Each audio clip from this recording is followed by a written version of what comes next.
Good morning, everyone. Happy Monday. Sorry I'm late. I hate being late like that, but my little Yorkie was having a problem. She's been digging her neck a lot. I gave her a bath and some antiseptic shampoo yesterday. Anyway, she acts like her ear is bothering her. But anyways, how's everyone doing? Did everyone have a good weekend?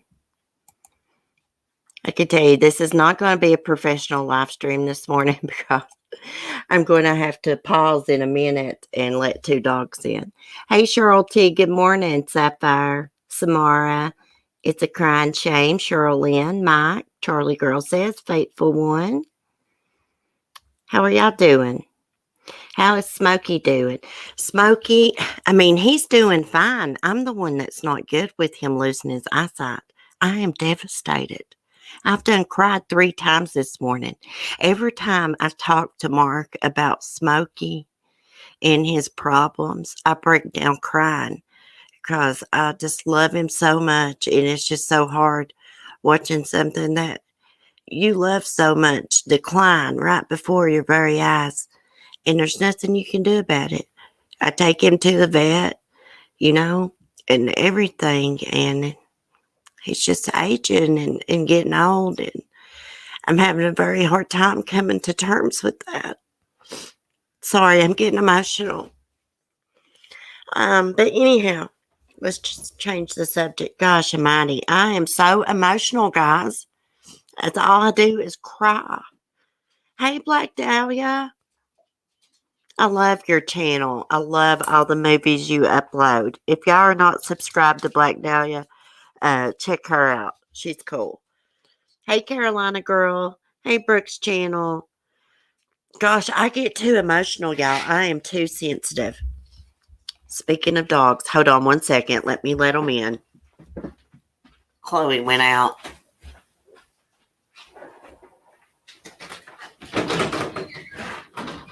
Come on. No, Ladybug.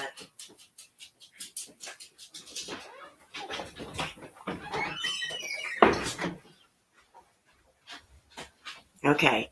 One went out, one came in, and Smokey is on the porch sunning.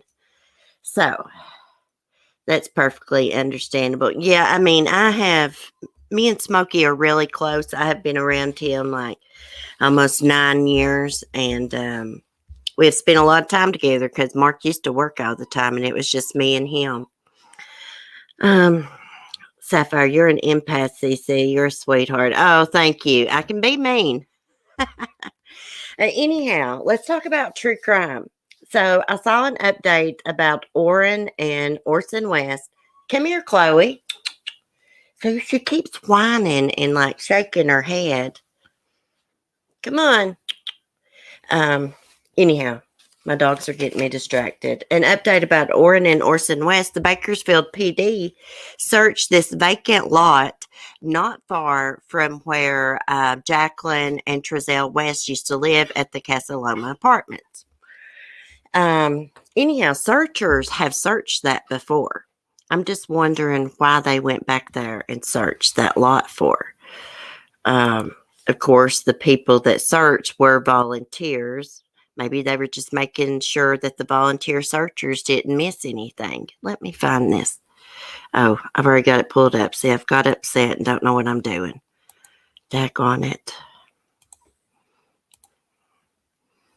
Anywho, you know what I think, guys? You want to know what I think? They turned it over. A big reason they turned it over to the Bakersfield PD is because they think those boys actually disappeared in Bakersfield. That's what I believe. Plus, the Bakersfield PD is a lot bigger than California cities.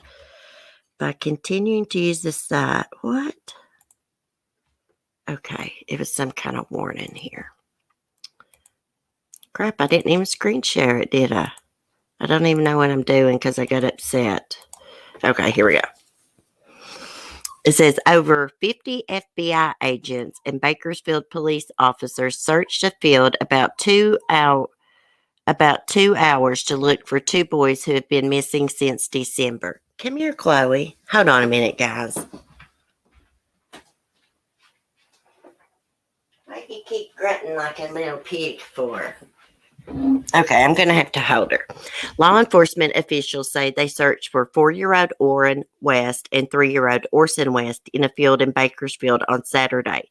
The field is just over 2 miles from the apartment the boys lived in with their 4 siblings before they moved to California City in September 2020. An official from the Bakersfield Police Department said law enforcement completed its full search Saturday. As far as if any items of evidence of any value were located, I can't get into specifics, police spokesman Sergeant Robert Pear said. I can definitely say that the boys were not located. I think our reaction would have been a lot different if that occurred. Oh, of course. Pear would not explain why officials searched the field. Community search groups had looked for Orinn and Orson in that same field in January. I wonder what brought them back to that field. I mean, were they just making sure that, something wasn't overlooked? I think, of course, police know a lot more than what they're saying. But I really believe that the police think the boys disappeared in Bakersfield. I really believe they did too. Something inside of me just tells me that. Now, of course, I could be wrong. I have been wrong before. This case is very strange. Here we got 2 young adults.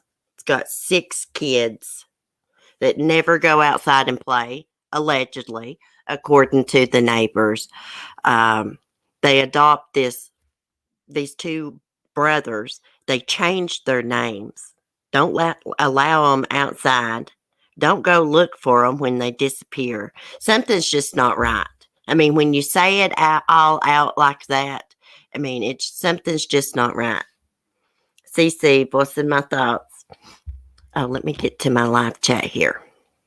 What do you guys think? Why do you guys think that the police were back at that vacant lot? Hold on one sec. Smokey wants in. Come on, Bubba.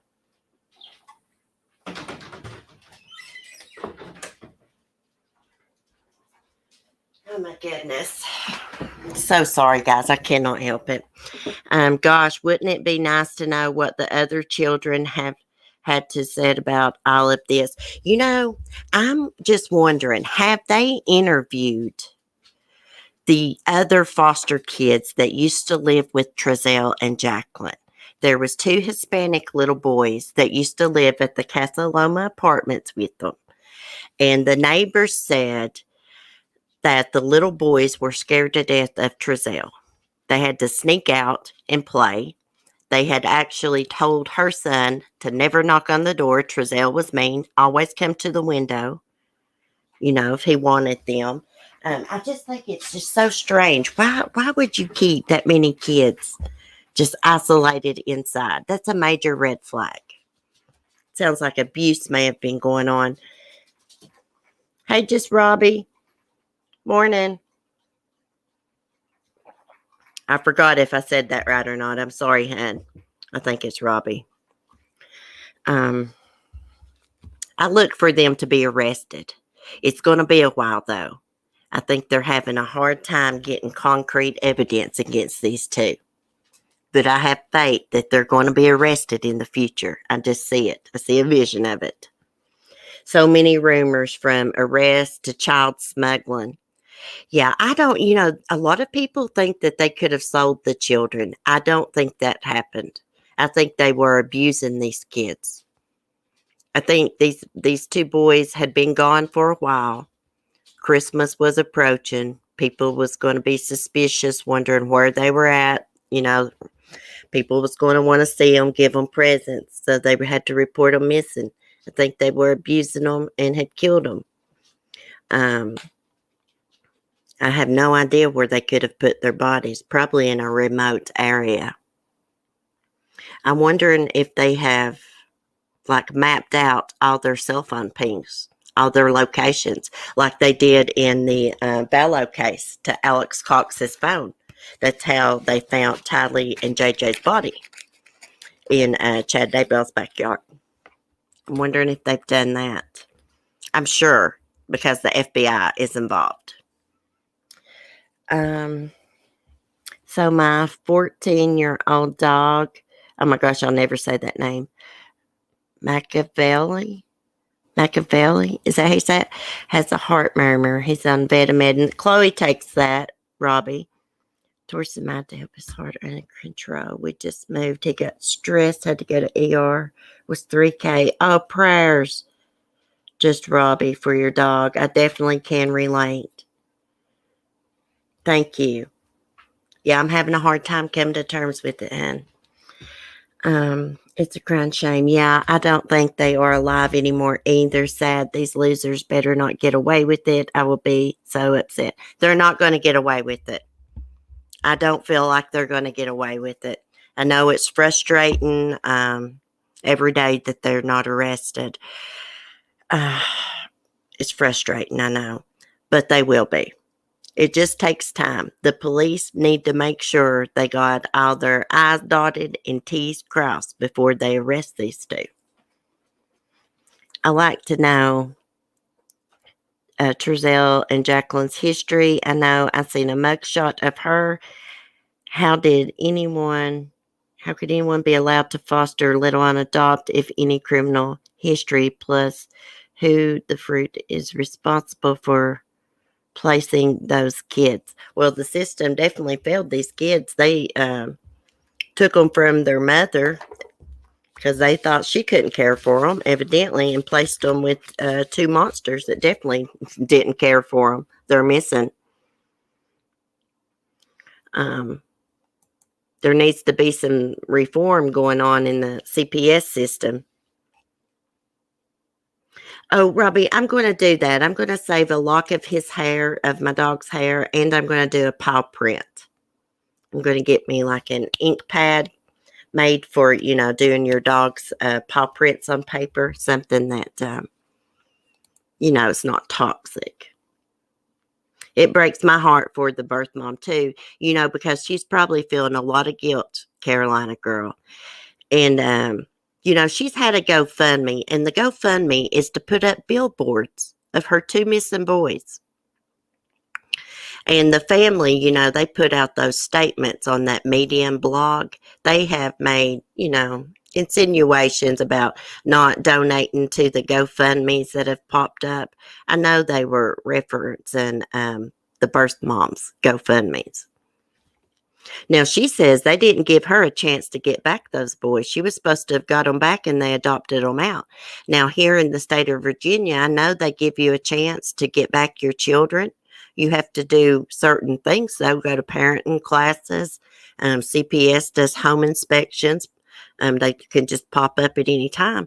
But if you do those things and pass drug tests and all that, you can get your children back. But if you don't do those things, of course, they will stay in the foster system. And if someone wants to adopt them, they will do it. They will adopt them out. It's the way it goes. Anyhow, prayers for Orinn and Orson and their biological family. And the adopted family that don't have anything to do with this. There's some people in that adopted family that's just not responsible for this. I don't blame them. Like a lot of people is angry with Trezelle's mom and stuff. Um, I'm not at this point, unless she knows something about their disappearance. Then I will be. Hopefully people's not been standing outside of her house anymore, because I just don't think that's going to do any good. They're definitely not going to talk to anyone now because of all those people that I know they were trying, their hearts were in the right place, but that's just the wrong way to go about it. All those live streamers were outside of their home shouting, following them down the street and things. And like I said, I know their hearts were in the right place, but in my opinion, that's the wrong way to go about it, because they're definitely not going to talk now. I probably could have got Wanda West to talk to me, because I'm a talker. I'm a people person. You got to go about things the right way. Anyhow, there's another case I saw in the news this morning, and I believe I've watched a documentary on it. It's about an Australian woman who was convicted of killing 4 of her babies. None of them made it to the age of, I think one of them made it to the age of 2. They didn't make it past the age of 2. Let me put it that way. Her name is Kathleen Folbick. She was convicted in 2003 of killing little Caleb, Patrick, Sarah, and Laura. Now scientists are saying that 2 of the kids may have had some rare mutant genetic problem, and they're pushing to get her out of prison. Here's the thing. They only think 2 of them died of natural causes now from this rare gene they found. But this case is crazy because they have diary entries of hers. And basically, she talks about helping one of her kids die. There's several diary entries. Let me pull this up, and I'll read it to you guys. It's crazy. It's sad. Now, I watched a case once where this mom was arrested for killing her kid, and they thought that she was poisoning the other one, and it turns out they had a rare blood disease. Yeah, she was totally innocent.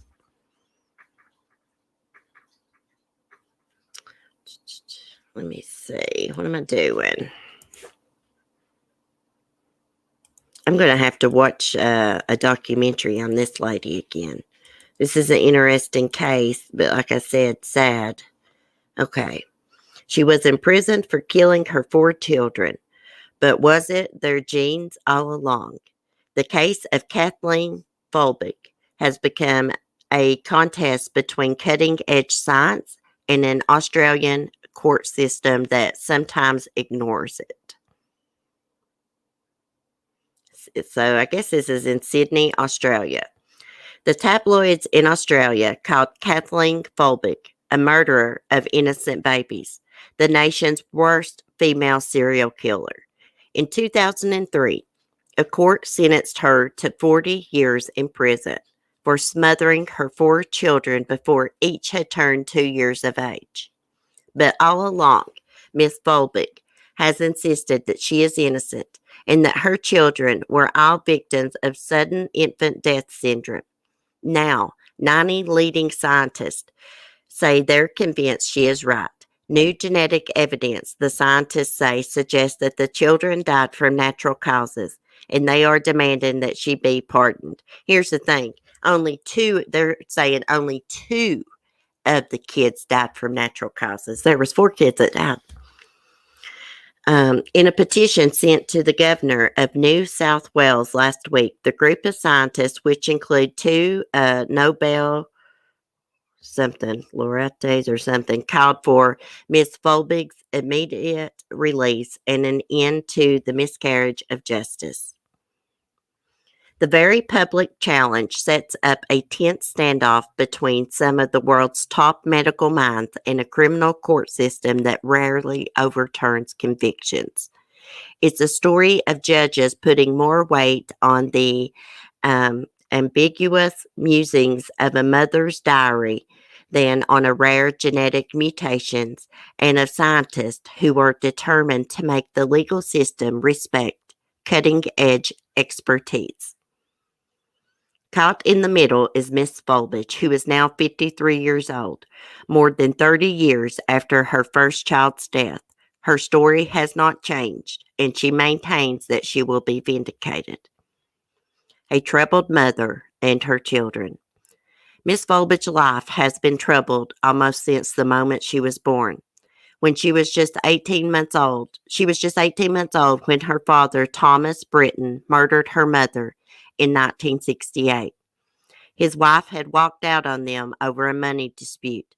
He stabbed her on a public footpath in Sydney in a drunken rage. Roughly 28 years later, Miss Fulbage wrote in her diary, "Obviously, I am my father's daughter." By that point, in 1996, she had married a miner, Craig Fulbage, and moved to a working-class suburb, Newcastle, a coal capital north of Sydney, and had lost 3 of her children. Miss Fulbage's first child, Caleb, died on February 20th, 1989, at 19 days of age. His death was classified by doctors as sudden infant death syndrome, or SIDS. The next child, Patrick, died nearly 2 years later at 8 months old. He was blind and had epilepsy and choked to death, according to his death certificate. Oh. So that is little Patrick, it says. A baby girl, Sarah, died on August 30th, 1993, at 10 months old. Her death was also classified as SIDS. Miss Fulbage's last child, Laura, died in March 1999 at 18 months old, with the cause initially listed as undetermined. The deaths seemed at first to be a simple horrific tragedy, but Miss Fulbage's husband turned her into police after reading one of her diary entries. It said Sarah had left with a little bit of help. Miss Fulbage told the authorities that what she wrote had simply captured the angst and despair of a young motherhood, and that a bit of help referred to her hope that God had taken her baby home. At her trial, the doctor who had ruled Laura's death as undetermined, Alan Calla, testified that he had never seen a case of 4 children dying in the same family. He was admitted as an expert witness, and though he did not present independent data, prosecutors relied on his account to argue that lightning strikes and flying pigs were more likely than 4 babies dying so young in the same family over a span of 10 years. There has never, ever been in the history of medicine any case like this, one prosecutor said in closing arguments. It is not a reasonable doubt. It is preposterous. The jury agreed. Miss Fulbage, 35 at the time, was found guilty of the murders of Patrick, Sarah, and Laura, and the manslaughter of Caleb. She collapsed into tears as the verdicts were read. The science that could set her free. But there was never any medical evidence of smothering, the scientists say. That was one hole in the case. It's the first thing mentioned in her pardon petition for Miss Fulbage. None of the children, they go on to say, were healthy when they died. Laura, the last to die, had been sick with respiratory infection, and an autopsy later found an inflamed heart. Now, her husband testified that she force-fed Laura. She held her like to the high chair and was like forcing her to eat. Chloe, hold on one sec, guys. Quit scratching.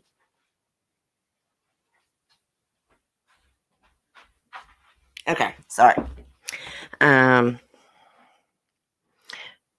none of, okay. Did I read that? With those hints in mind, her lawyers asked genetics to examine the case, searching for a mutation that might explain the family's experience. So basically, what happened, I'm not going to go on to read all that, is they found that two of the kids had this mutant gene, and two of them died from from natural causes, it says. I'm going to pull up this article, this other article here, show y'all the kids, all of them. And then I'm going to look at the chat. Oh, crap, I didn't save it in there. Well, let me go find it. Oh, Derek Chauvin's, or however you say it, Chauvin's trial started this morning. I need to take a look at that.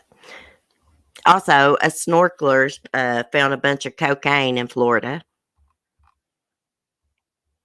Hold on, I want to find this other article and then I'll look at the chat. I've passed it up somewhere. Can't believe I didn't save that. Oh, here it is. Found it.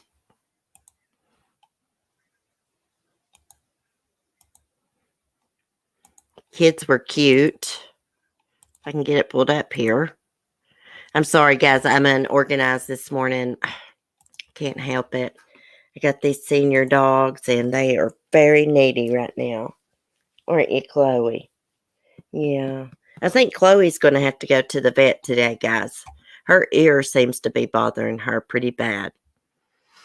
Okay. So there are the 4 kids. It's okay, baby. I was trying to find the part where it was talking about her husband, what he testified.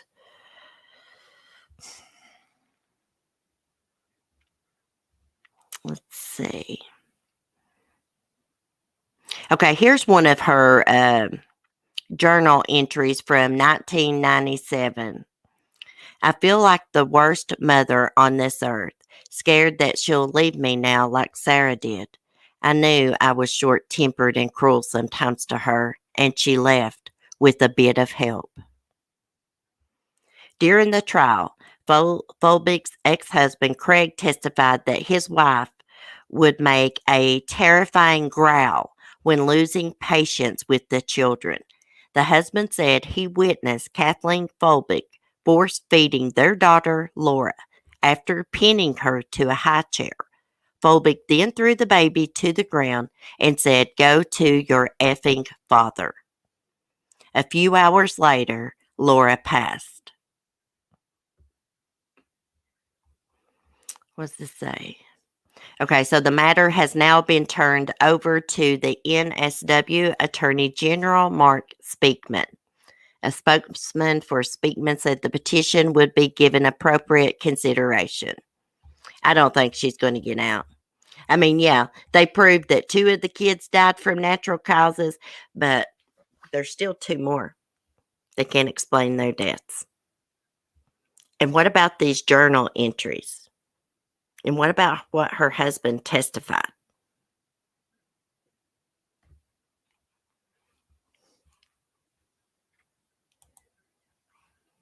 Okay, I'm going to look at the chat a second.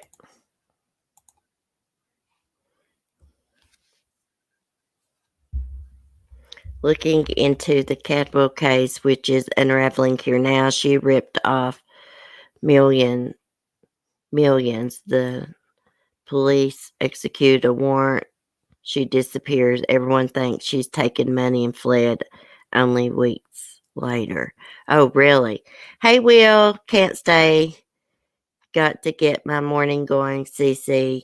You sent 20 on PayPal. Thank you, Will. You didn't have to do that. I don't have my phone sitting here. Yeah, I do. I do. Thank you. I had my notifications turned down. Thank you so much. I hope you're doing Doing better. I said a prayer for you. Yeah, she is evil. I don't buy that all four of these kids died of natural causes. Two of them, they say two of them did. Okay, I'll buy that, but not the other two. Why did she write with a little bit of help for? That didn't have anything to do with God. She tried to explain it away like she meant like she hoped God helped her kid. That's not at all what what she wrote. Anyhow, I apologize, guys. I'm having a difficult morning trying to do the true crime and holding Chloe, and I'm worried about her because I can tell that she's having some discomfort. Okay, I saw a story about a woman. She's swimming with the fishes. Husband tells police about missing wife.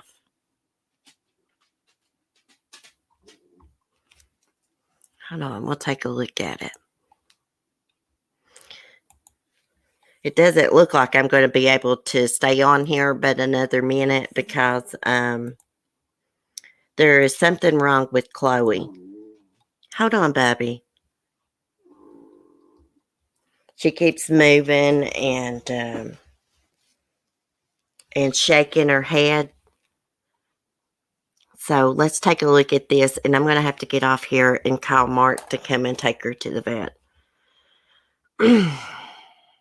Okay, hold on, Bubby. A Florida man appeared before a judge Saturday after taunting police about his wife, who was found deceased on Friday in his backyard. Roberto Colon, 66, reportedly told police he married Mary Stella Gomez Mullet, an immigrant who lived with and took care of his mother, who suffered from dementia, so she could become a U.S. citizen. Roberto reportedly became convinced that Mary Stella had been defrauding his mother of thousands of dollars, police said. Roberto was on the phone with a friend.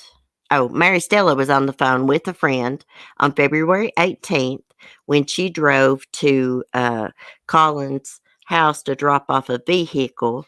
He accused her of fraudulently getting from his mother.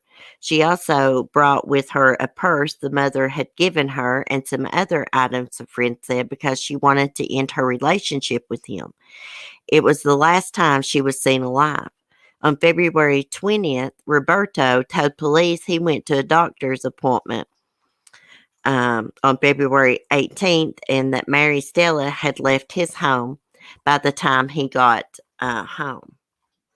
3 days later, a bloody purse with a broken rosary inside was found about a mile from his home. Mary Stella's family identified the purse and items in it as belonging to their relative. Police obtained a search warrant for Roberto's house and executed it on February 24th. I don't know how you say his name. Colon? Maybe it's Roberto Colon. I think that's how you say it. Colon, maybe. Okay, so they found red stains on the front door that were later confirmed to be blood stains. Roberto told detectives he had cut himself while installing the door. They also found blood spatter on the walls, floor, and ceilings of his garage. Roberto told investigators he'd never noticed the blood and said it probably came from his dog, which had been bleeding some months ago and shook while in its crate. But lab tests confirmed the splatter was human blood. Roberto reportedly taunted police, called Mary Stella a piece of shit bitch, and dared authorities to find the body. Find the body, he kept saying. Sorry, guys, I'm shook up because Chloe she's obviously got something that has started hurting her ear. Okay, what else does it say? Well, at least you didn't find a body at my house, Roberto told investigators. Jesus. Authorities returned a few days later and found the victim's body buried in his backyard. He was subsequently arrested on drug charges and domestic premeditated murder in the first degree. The judge granted Roberto a $2,500 bond for the marijuana possession and no bonds for the murder charge. The presiding judge ordered that the suspect undergo a serious review of his mental health. He is scheduled to return to court on April 5th. Okay. I'm so sorry. Hey, Warrior Grandma. I'm going to get off here and call Mark. He was going to go. He was out at his mom's, and he was going to go to the vet anyways and pick up her cough medicine and her fluid pill. So I'm just going to call him to come and pick her up real quick. I will update y'all on the community tab. I'm sorry, guys, but y'all know how I am. My dogs come first. My family comes first. I love y'all. I appreciate y'all's support. Gosh, I can't even talk. I'm tore up. I appreciate y'all's support. Be safe. Be kind. Peace. I'll give y'all an update.